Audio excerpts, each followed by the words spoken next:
Okay, let's talk about the Brian Branch, JuJu Smith-Schuster of it all. So if you missed the end of the game, maybe you turn it off. When kneel downs happened, you missed a lot. So first, let's talk about some context. Earlier in the game, Brian Branch, after the game, spoke about how he felt the Chiefs were getting away with some stuff that he didn't like. This is one example a lot of people pointed to. I didn't have time to rewatch every snap and see if there are other examples, but you see right here, this is late in the game, 3.5 minutes left. 10-point game. Chiefs are just running out the clock. Smith-Schuster, there's no way around this. He's going to take a run at Brian Branch. Watch as he hits him. So there's two rules I think you could argue he breaks here. One is block in the back. He does hit with significant contact in Branch's back.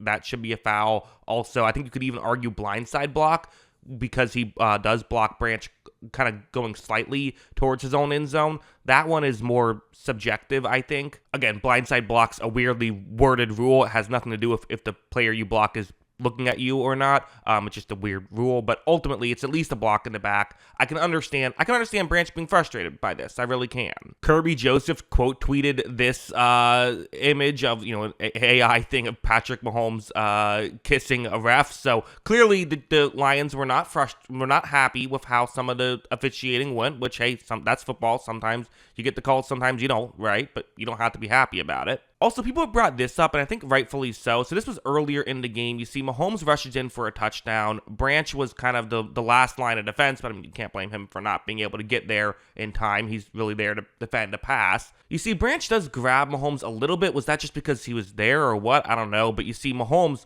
was definitely, I mean, if I'm being honest, this should be a taunt, right? And I hate the taunting rules. I hate how it feels like they're so fickle with that kind of thing. But I think the NFL would argue this whole sequence is why they have taunting in the first place, because they want to avoid things boiling over, and if you do something like this and you get flagged, they feel like that can kind of calm things down. But now we got to go over here, and first I got to talk about where I have this video from. This was not like all 22 footage. This was a fan who took this video, so I will make sure I have the link in the description. Zach is here, is the Twitter account who posted this video, so check out the full video if you want to. But you see here, so Patrick Mahomes kneel down, game's over. Brian Branch is going to walk over. One thing that I feel like has gotten underrated, no one's really paid attention to, Pacheco does go over and say something to Branch. Now, maybe it was good game.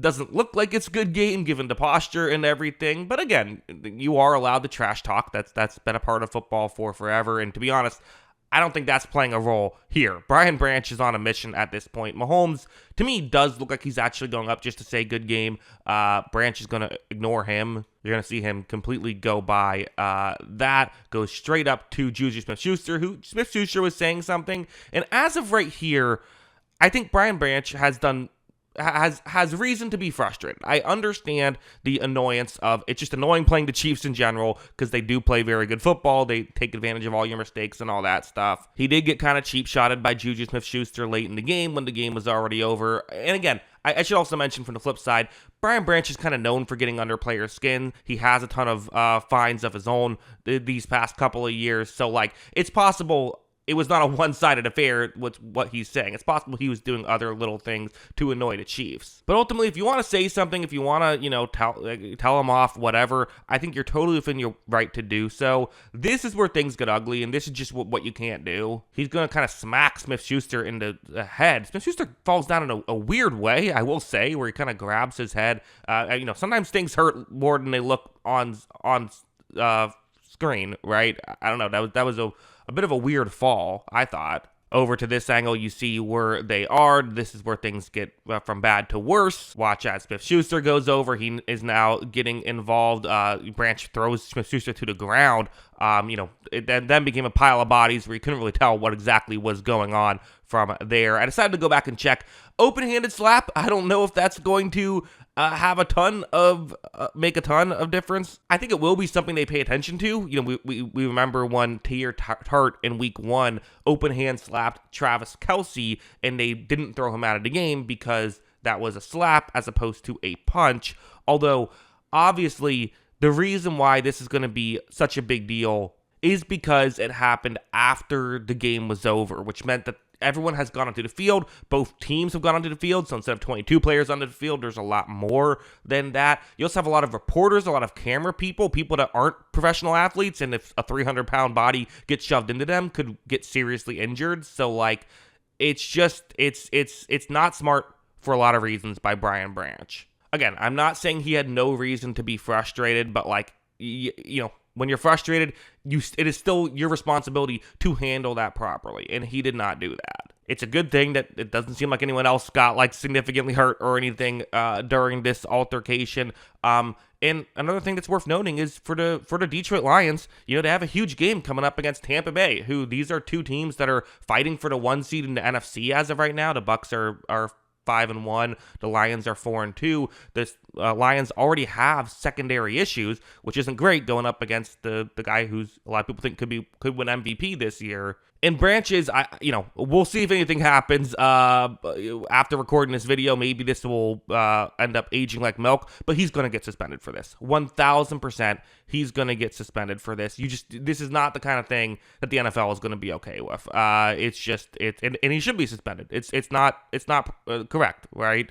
To me, it's not a matter of if he gets suspended, it's a matter of how many games does he get at this point. And my guess is 1. I think 1 would do the trick. I wouldn't be shocked, though, if it's more than 1. I mean, just not a smart play by a great player, but, not smart. And if you're going to play physical, you can't do something like this after the game. So ultimately, the Lions, I mean, from here, like, they'll have to figure something out with their injuries. Weirdly, they're still 5.5-point favorites against the Tampa Bay Buccaneers. That felt a bit high for me. I think Vegas is just viewing Tampa Bay as equally as injured, essentially. At least Tampa Bay's offense versus the Lions' defense. That could be the saving grace, is if Tampa Bay doesn't have a ton of receivers.